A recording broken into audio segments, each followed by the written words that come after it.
Hi, I'm Bruce Williams. I'm the CEO of the Greater Victoria Chamber of Commerce, and this is Chamber Chats, being presented to you by Island Savings, a division of First West Credit Union, and by C-SPAN Victoria Shipyards.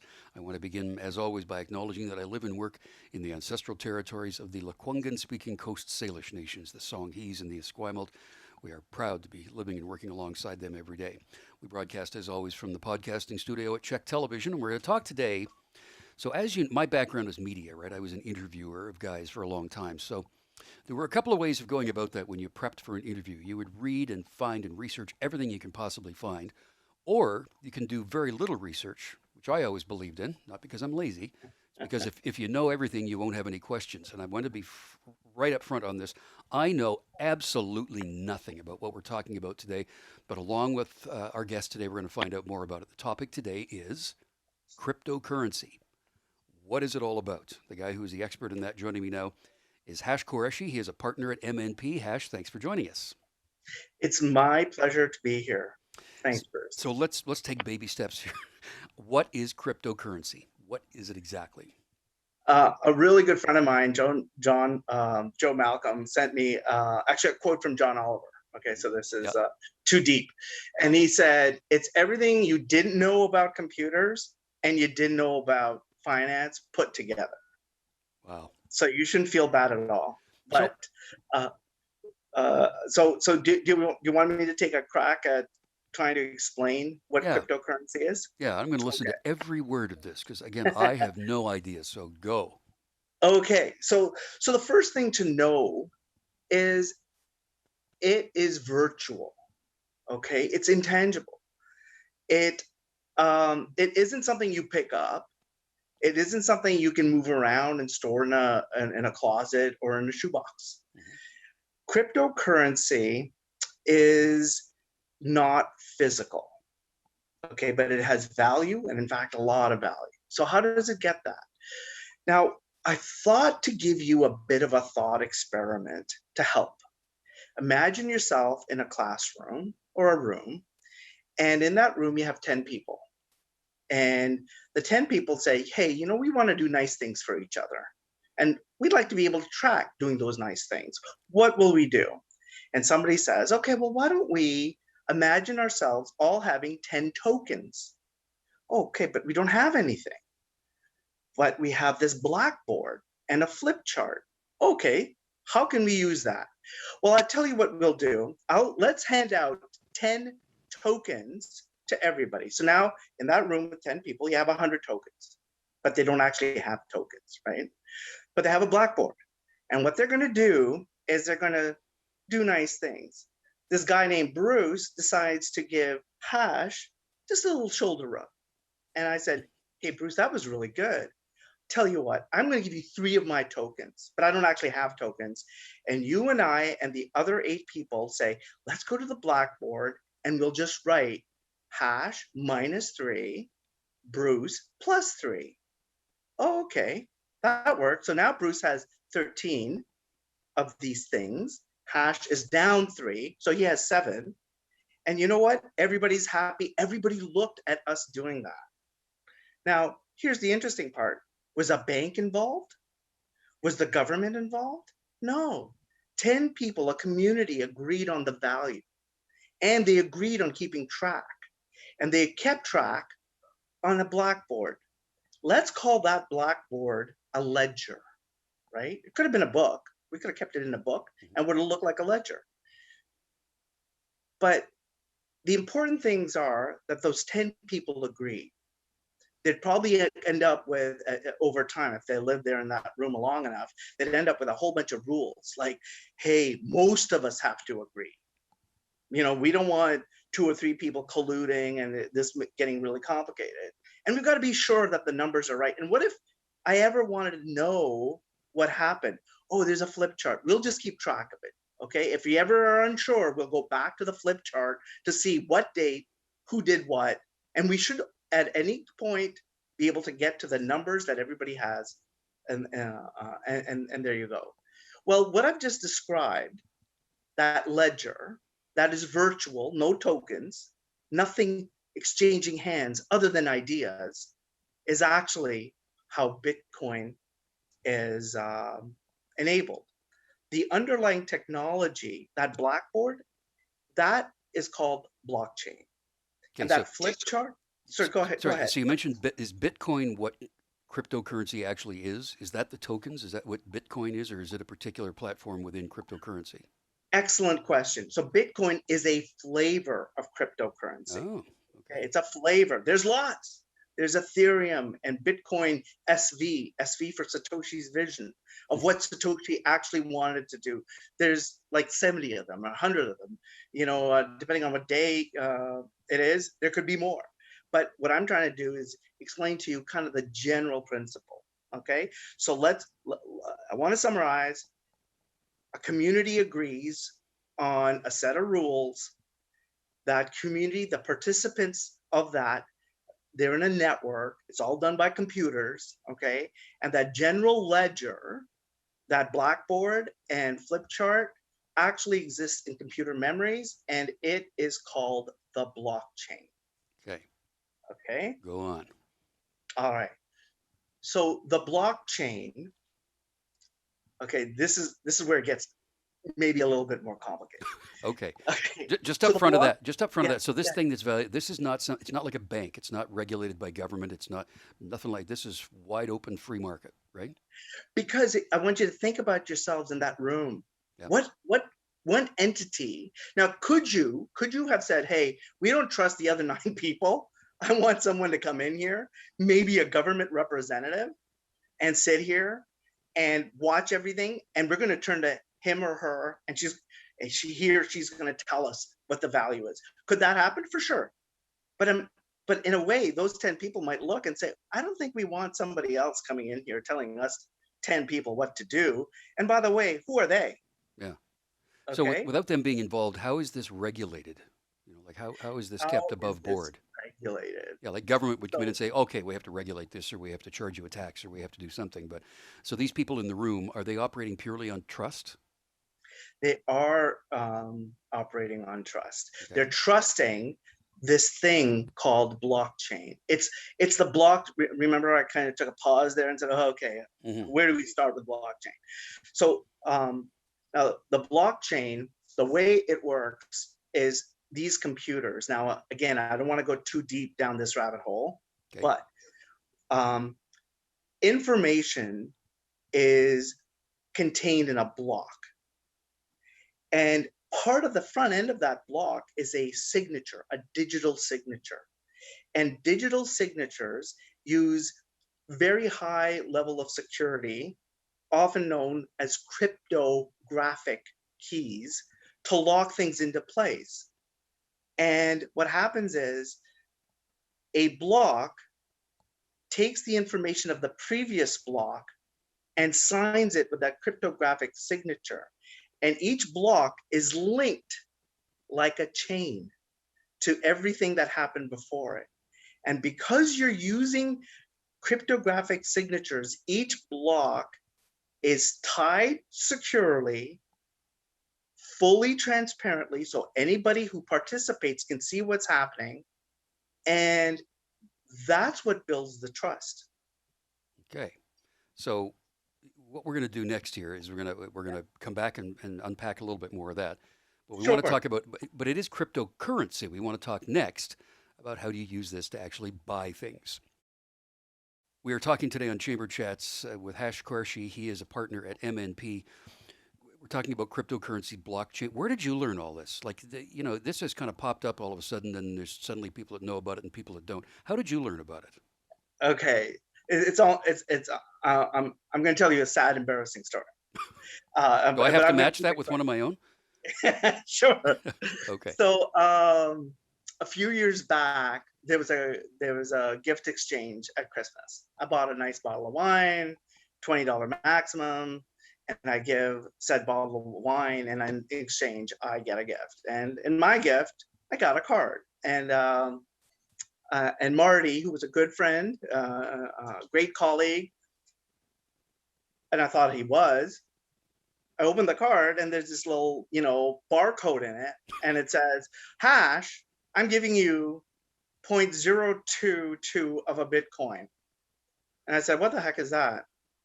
I said, what a waste of time. And I Oh, took no. said card and I threw it on a pile of paper. Okay. And it was about a year and a half ago, no, maybe 2 years ago. And there was a lot of excitement in the office. And I got a call from a very good friend of mine and said, hey, we're doing some interesting things with this thing called Bitcoin and Bitcoin Satoshi's vision. And we're building economic models. Can M&P help us with the economic model of what it takes? And at the time, I didn't know a lot about it, but the neat thing about a firm like M&P, we had a lot of great talented technical people, and I reached out to them. They all came together, and lo and behold, we built an economic model, and I started to learn a lot about Bitcoin. And then I remembered this card. Right. Remember? All comes Remember back to the the card? card, right? Yeah, I go back to the card. I open the card and said, okay, this is 0.022 of a Bitcoin. I wonder what that's worth. Right. And if you did the math, it's worth more than $20 bottle of wine now. Okay. So it's accrued value then over It's time. accrued a lot of value. And the day I checked it, I think it was around $1,200. Really? Yeah, On an original $20 buy. on an original $20 buy. Now I don't know what he paid for it, Yeah. but now if you spend any bit of time on YouTube, you're going to find out a lot of millionaires. There's even a story of thanks. I'll get the numbers wrong, which is sad for an accountant, but something like a pizza that was worth like $50 million. That was, it was bought using Bitcoin, and if you had that Bitcoin now, it would be worth, yeah, some Wow. some insane amount of money. So I've kind of heard some stories about a young guy who I believe mysteriously died, who has been credited with starting a lot of this stuff up, but who, in its original form, who created this? Who started this whole thing? Okay, so there was a gentleman. We think it's a gentleman, but it was someone who it's Satoshi Nakamoto. That's the alias they Okay. used. They actually provided a white paper and said, "This is how I think this can work." And shortly after, especially as things got more heated and more interesting, that gentleman or lady left Okay. and left the solution for others to enjoy. And so there's a lot of conspiracy theories related to it, and so let's not get into that because No. there's lots of things on the internet. But what's important is that, again, it was a white paper released, and people began working on it. They set up the network. It's a peer-to-peer network. Okay. If you think back in the day, you're probably too young for this, but there was once upon a time a thing called Napster, Yep. right? Which was computers that cooperate and work together to do something like exchange songs. Well, the same way, Bitcoin runs on a peer-to-peer network, and it's really quite fascinating. And this is the geek in me that comes out and says, you know, the person who envisioned this, Satoshi Nakamoto, he actually thought of a protocol which is a set of rules by which these computers were going to work, and he actually used like gamification. Hmm. The reason the computers, they literally are trying to guess in solving a puzzle, and when those computers solve the puzzle, they get a reward. And what is the reward? Bitcoin. Bitcoin. Yeah.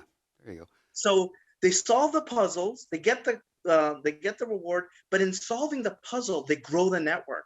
It's like the Looney Tunes cartoon where the train is throwing tracks out in front of it. Yeah. Yeah. Same idea. So how do we spend it? How do you spend your Bitcoin or your cryptocurrency? If I want to buy something, how do I do that?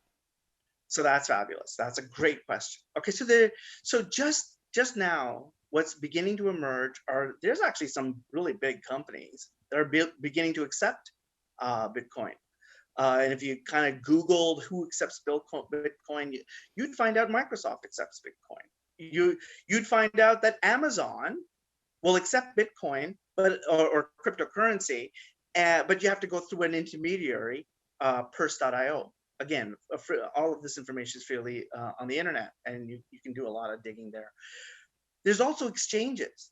Okay, so you collect Bitcoin. Somebody gives you Bitcoin. Well, how do you do that? Well, that happens actually on your phone. You can take your phone and you can have a wallet. Exactly. There's an app you could download, just like that one, and you can download a wallet app, and that wallet app will store your Bitcoin for you.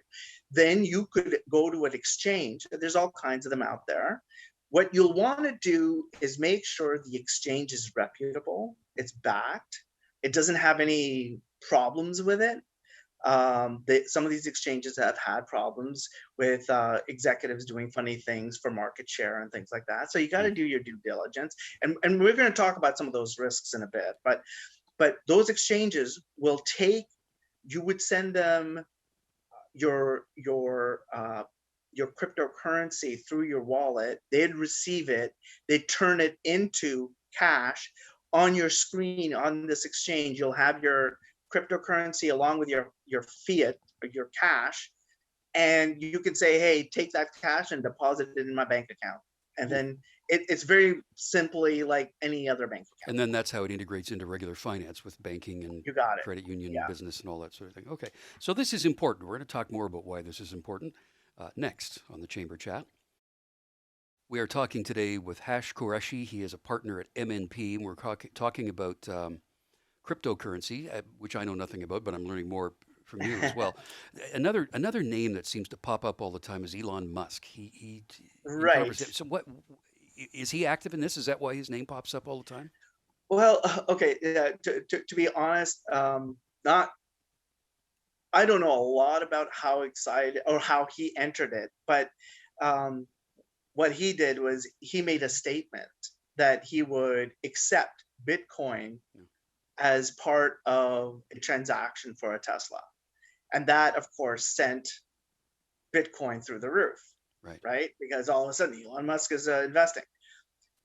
So we would assume that he owns a bunch of it then. Then he owns a bunch of it. But how interesting is this? Like, imagine if you had a security, right? An investment, and by you saying you have that investment grows. Something sounds a little wrong with that, right? And it goes back to your point. Well, how is all this regulated? How is this controlled? And that's part of the challenge, right? Like as Stan Lee say, with great power comes great responsibility. Well, in a way, what's happening here is just that. All of a sudden, Bitcoin is a force to be reckoned with. It's not regulated. It's hard to regulate, and has some impact. So the Elon Musk thing. So number one, he said, well, I'll accept it to buy a Tesla, and then he said that look, there's an energy issue here. I don't know if I will accept it. And then just like that, it went up and it went back down. Went back down. So it does fluctuate like that. So what are there transaction fees involved? I mean, again, to compare it to a regular financial institution or currency, are there transaction fees to do all this? So that is one of the powers. If you're willing to wait, there are no transaction fees. If you're willing to speed up your transaction, you can use your cryptocurrency to speed up the transaction, in which case, you get what you pay for. Yeah. But ideally, the transaction fees are meant to be zero or very, very small. So what's the importance of cryptocurrency and Bitcoin and all this stuff in the world of commerce, of finance, of banking, of consumerism? Why is it important? So, in fact, MNP, me working with some really, really talented people, we actually just put out a white paper that speaks to what did Satoshi Nakamoto originally envision. And originally, the idea was that this is going to be a payment processing system. And where we found ourselves is, and Bruce, you touched on it earlier. There's a fundamental question. Is Bitcoin a transaction processing thing, or is it stored value? Now, might say, hey, it's both. Yeah. It's both. But it acting as stored value means people hoard it. They hold on to it. They're they're not they're not willing to willing to transact with it. So that's definitely slowing things down. But the original vision was it was going to allow for uh, very low fee transaction payment. And the reason it's important is you can actually do really, really interesting things with, very, very tiny amounts of money.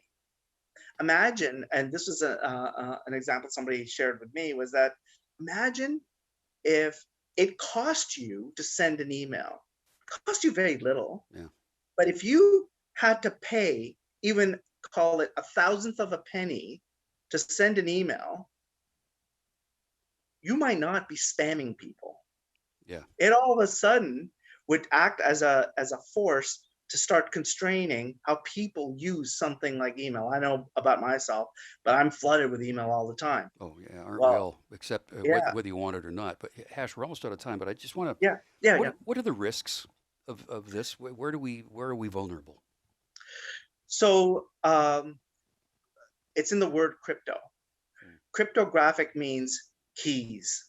You've got to keep your keys secure. You have to understand what those keys mean. You have to understand the people that are in this environment and how they're working, and you have to work with reputable people. And the risks are, in my mind, very clear cut. You don't keep track of your keys, you're going to lose value very fast. And in fact, there have been stories of very large sums, large value being lost in cryptocurrency. Which is not why you got into it in the first place. This is fascinating stuff. I mean, I know that we're going to hear more and more about this as time goes on. And of course, if people have questions about it, they can contact someone at MNP or anyone else who handles their financial or business matters. Hash, you've taken me a long way down the road to understanding this, and I appreciate that very, very much. And thanks for your time today.